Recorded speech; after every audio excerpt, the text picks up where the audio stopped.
All right. Okay. Yeah, get comfy. Just take a seat wherever you want. My room is your room, and I know you probably want to relax after what just happened. I recommend taking a seat on the bed. I don't know exactly what's so special about it, but it's way comfier than a normal bed. It's amazing what money laundering will buy. So, yeah, I'm really sorry that my mom was so rude and threatened to do all those horrible things to you and your family if you don't marry me. Sorry. Like, even for a mafia boss, that was really mean. I don't know what's gotten into her. Well, actually I do, but I don't agree with it. Okay, so where do I begin? Well, okay, so you know I've had a crush on you for a long time, right? Maybe you don't, because you are adorably dense. But I do. I still do have a crush. You know, I thought that little shudder I do when anyone gets too close to you would give it away. But I guess maybe that was too subtle a sign for you. Well, I guess you know now. Ta-da! So I've loved you for a long time. I really have. As long as we've been friends, basically. And my mother, the perceptive woman that she is, well, she noticed. And she said to me, "You know, June, you spend all your time stalking your friend. If you're so into him, you should just take him." Oh, my mother, she has this, what's the word? Like a tough mentality. Like if you want something, you should just take it. And anything less signals weakness, which is unacceptable to her. Signaling strength is the most important thing in life to her. And since I'm going to be the head of our little crime family someday, she wants me to follow in her footsteps and just take what I want. Just like her. And I have to admit, I do want you. But I want to give you your own choice, of course. I know you are your own person with your own wants and needs.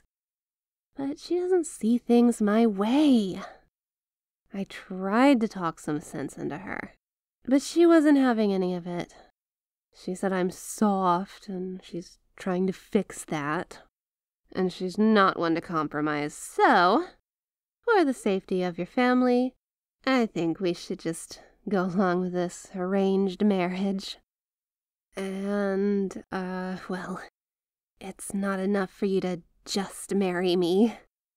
Unfortunately, she called you... I'm so sorry about this. She called you my pet. And she said you need to be a good little pet for me and obey me. And that if you didn't, I would look like a pathetic, spineless wimp unfit to lead. And that I'd destroy the family with my weakness. If you can't rule a dog, you can't rule a family. That's what she said to me. That's ridiculous, I know. And cold-hearted. And besides, you're not a dog. If anything, you're more like a puppy. Oh, sorry, that came out wrong. But the situation doesn't change. The only real way to deal with this is to appease my mom. And you don't have to be my pet. You just have to, act like it. I'm sure you don't want to actually be my pet after all. I mean, what would that even be like? You laze around in my bed all day as I bring you food and give you attention. And all you ever have to do is, I don't know, shake my hand or something when I say so? Sounds kind of boring, right? Oh, okay. I wasn't expecting you to actually like the sound of that. But it wouldn't all just be lazing around, If I become your... what would Mother call it? Mistress, wife, or something like that. But if we do have that sort of relationship, you'd have to obey me. In every way. No matter what. Do you really trust me with that much power over you?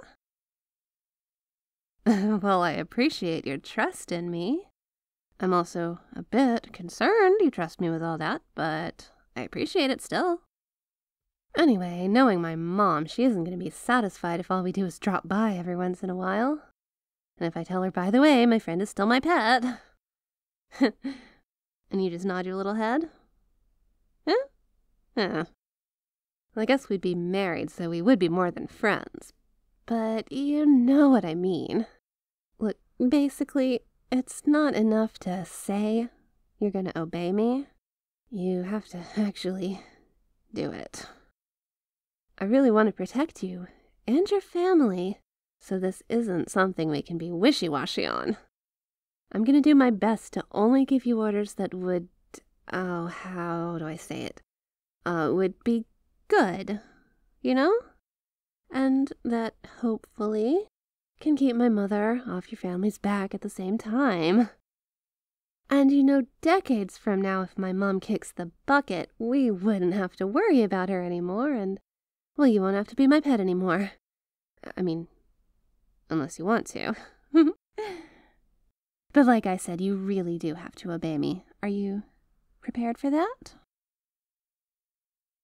Oh, then if you're serious about this, you won't mind if you start obeying me starting now, right? All right, then. I order you to hold hands with me. Oh, I know, it sounds weird, but I'm not being selfish here. Even though that's what it looks like because you're dreamy and lovely and everything I could ever ask for, and so it's common sense that I would want to hold hands with you. But if all I do is give you orders lighter than this, well, my mother's gonna call our little relationship a bluff. So, like I said, hold hands with me. Wow. You have amazing hands. Oh, sorry. Trying not to be creepy. I have to be a good mistress, wife, as my mother would probably put it. Well, not the good part, Well, her idea of good would be me ignoring your thoughts and feelings. Speaking of which, how do you feel? Oh, that's good. That's not terrible. This is a terrific start. This might actually work out better than I thought. Oh, you are doing great. I am so proud of you. You are well, I was about to say good pet, but, well, that would be kind of demeaning, wouldn't it? What do you think? Oh, well, that's good. Because I think I really want to say it. You don't mind if I do it then, right? I mean, I know you have to obey me now, but I still want to ask. Do you mind if I call you a good pet? Then I'll say it. You're my good pet.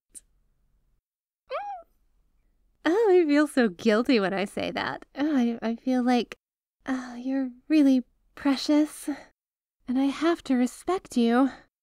But you're fine with it, and it doesn't have to be demeaning if we don't want it to be. Isn't that right, my good little pet? Oh, I think I could get used to this. Let's see. Ooh, what's another reasonable order to give you? You know, just to make sure you're truly comfortable in your new role. Hey. Do you love yourself? Because I love you. And I think it would be silly for anyone not to love you. And I guess since it's so obvious that you should be loved, I think you should love yourself too. Well, I guess I can't really just give you an order to love yourself. It doesn't work like that, unfortunately. Love doesn't work like that. It's not something you can force. Again, unfortunately. Like, not even if you're the mistress of the cutest pet in the world, like I am. I can't change what's in your heart. But I guess I can boss you around. until you admit what a good little pet you are. Here, look me in the eyes. Here's your next order. I want you to tell me who is the best pet in the world. Yes, you do know. Don't tease me. It's you. You're the best pet in the world. I'm the best mistress in the world. I would know. Oh, at least I'm pretty sure I'm the best mistress in the world. If the others are even nearly as cruel as Mother, it's not much of a competition, is it? But back to us. Well, more specifically, back to you. You are the best little pet in the entire world. If I took you to the pet store right now, all the bunnies and kittens would be incredibly jealous of how cute you are. So tell me, who's the best pet in the world? I'll give you a hint. It's mine. That's right, it's you. I think you can say it more assertively than that, but it's a nice start. Not only are you the cutest pet in the world, but also the best behaved, apparently. I'm so proud of you. Oh, I think I'm getting really into this. Is that wrong? You know, I hope you wouldn't hate me for this, but I've often thought of what it would be like to have you. And by that, I don't mean just dating you, but to truly have you. Oh, I'm not even sure what I mean by having you. But I love you, and I want to spend time with you, and I don't want to lose you. And my mind, that primal, instinctive part of my mind, assures me that if I can just have you, then I can have that security. Then everything will work out. I used to be disgusted by that part of myself, by that desire. I thought that desire was disgusting. I thought maybe it would hurt you. But now you're mine, wagging your tail like a good little puppy for me. And now I'm not so sure. Maybe I can make you happy, even if I own you. I just have to lavish you with love greater than any freedom. And I'm sure the happier I make you, the more easily you'll obey me. Then everything will work out. So tell me, what can your mistress do to make you happier? You'll be staying with me from now on, so we'll be having plenty of time together. You know I've got tons of money, none of it honest. But everyone takes dirty money, as long as you clean it. Sometimes you don't even need to clean it. So, I can spoil you. What do you want? Like, maybe a soda or coffee fountain in my room? Well, I suppose it's our room now. Oh, I get it. Money is no replacement for love, after all. Well, then let me say it clearly. Mistress loves you. And now that you're mine, I'm never letting you go.